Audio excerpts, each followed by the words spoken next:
Seit der Corona-Krise darf in Israel nur auf die Straße, wer zur Arbeit oder zum Einkaufen geht. Der erlaubte Bewegungsradius beträgt 100 Meter. Im Kampf gegen das Virus hat Israel rigorose Maßnahmen getroffen. Wir werden unsere Möglichkeiten der Observation und Isolation von Infizierten dramatisch intensivieren. Heute haben wir digitale Technologien aktiviert, mit denen wir Menschen ausfindig machen können, die Kontakt zu Corona-Infizierten hatten. Über Nacht hat Netanyahu Polizei und Geheimdienst Shin Bet eingeschaltet, um die Pandemie abzubremsen. Durch die Ortungsdienste von Mobiltelefonen können die Sicherheitsbehörden nahezu jede Bewegung der Menschen verfolgen. Sie ermitteln, wer mit wem, wo und wann in den letzten 2 Wochen in Kontakt gestanden hat.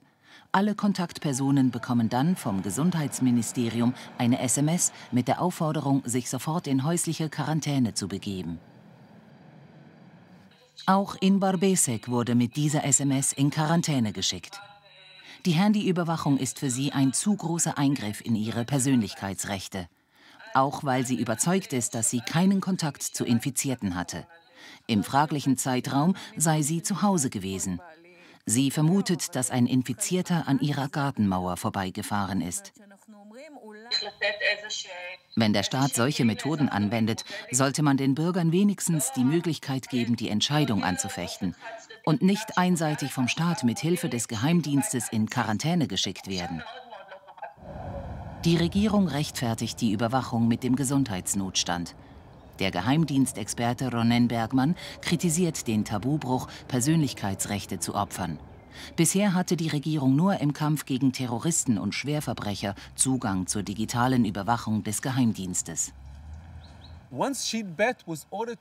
Als der Shin Bet die Anweisung bekam, sich am Kampf gegen Corona zu beteiligen, musste der Geheimdienst lediglich die Türe zu all den Daten öffnen, die er ohnehin von allen sammelt. Auch um die Einhaltung der Quarantäne zu kontrollieren, wenden die Sicherheitskräfte Handyüberwachung an. Wer sich in Quarantäne befindet, muss mit Hausbesuchen der Polizei rechnen. In Schutzanzügen überprüft sie, ob die Betroffenen die Isolationsmaßnahme auch wirklich einhalten. Im Bahnhof der israelischen Wüstenstadt Beersheva.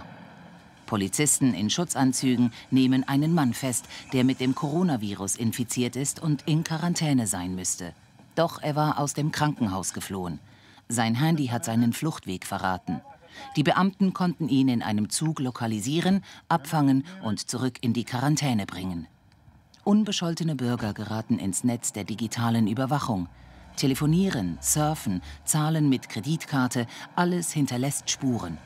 Die Diskussion darüber, wie es nach Corona um die Privatsphäre bestellt sein wird, ist in Israel bereits entfacht.